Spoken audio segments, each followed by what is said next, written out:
যে আসতেছে ফেব্রুয়ারি, কত ফেব্রুয়ারি জানো?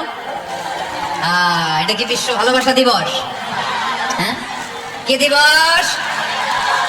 এই বিশ্ব ভালোবাসা দিবসের সাথে মুসলমানদের কোনো সম্পর্ক নাই। আমার প্রিয় ভাইরা, এই যে আপনি অবৈধ সম্পর্কে জড়ালেন, কেন আল্লাহ অশ্লীলতাকে হারাম করেছে দেখেন। বলতেছিলাম যে এটা আপনার নাসাল, আপনার জেনারেশন, আপনার লিনিয়েজ, আপনার বংশকে প্রিজার্ভ করা, কে কার বাবা, কে কার মা, বাবা মা জানা, প্রজন্মকে প্রিজার্ভ করা, এটা ইসলাম ওয়াজিব করে দিয়েছে। এই যে অবৈধ সম্পর্কের কারণে, বিশ্ব বেহায়া দিবসের কারণে, এগুলোর আউটকাম, আউটপুট হিসেবে মাঝে মাঝে ঢাকা মেডিকেলের ডাস্টবিনে নবজাতকের বাচ্চার কান্নার আওয়াজ শুনতে পাওয়া যায়। চট্টগ্রাম মেডিকেলের ডাস্টবিনে নবজাতকের কান্না শুনতে পাওয়া যায়। বীর চট্টলার মুসলমানেরা বুঝতে পারলে আওয়াজ করে বলেন, এই যে চট্টগ্রাম মেডিকেলে যে নবজাতকটা পাওয়া গেল, ওর বাবাকে আমাকে বলেন, ওর বাবাকে, ওর মাকে, ও কোন ফ্যামিলির সন্তান কেউ জানে? আপনি হিউম্যান ডিগনিটিকে অপমান করেছেন না? আপনি তার ভবিষ্যৎকে অন্ধকার করেছেন না?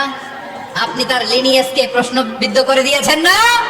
এই জন্য আল্লাহ তাআলা অশ্লীলতাকে আমাদের জন্য হারাম করে দিয়েছেন। পড়েন সুবহানাল্লাহ। এই জন্য রাব্বুল আলামিন বলেন, কুল ইন্নামা হারামা রাব্বিয়াল ফাওয়াহিশা মা যাহারা মিনহা ওয়া মা বাতান। প্রকাশ্য প্রকাশ্য সব অশ্লীলতাকে হারাম ঘোষণা করে দিয়েছে কে? আবার দুনিয়ার বুকে যারা অশ্লীলতার প্রসার করে তাদের জন্য শাস্তি মজুদ রেখেছে কে?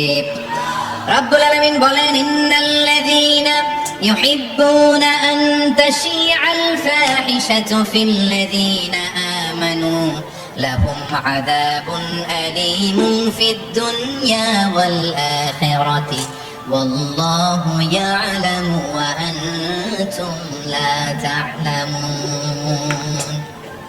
নিশ্চয়ই যারা বিশ্বাসীদের মাঝে অশ্লীলতার প্রচার প্রসার করতে চায় তাদের জন্য আমি মর্মন্তুদ শাস্তি প্রস্তুত করে রেখেছি, দুনিয়াতেও রেখেছি, আখিরাতেও রেখেছি। ঘোষণাটা যারা এই নাটকের নামে, সিনেমার নামে, রূপালী জগতের নামে, মুভির নামে, ওটিটি প্ল্যাটফর্মের নামে আমার সমাজে অশ্লীলতা ছড়াতে চায় তাদের জন্য কঠিন মর্মন্তুদ শাস্তি মজুদ রেখে দিয়েছে কে?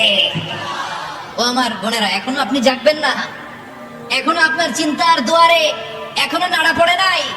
ওরা আপনাকে উলঙ্গ বানাতে চায়, ওরা আপনাকে আইটেম গার্ল বানাতে চায়।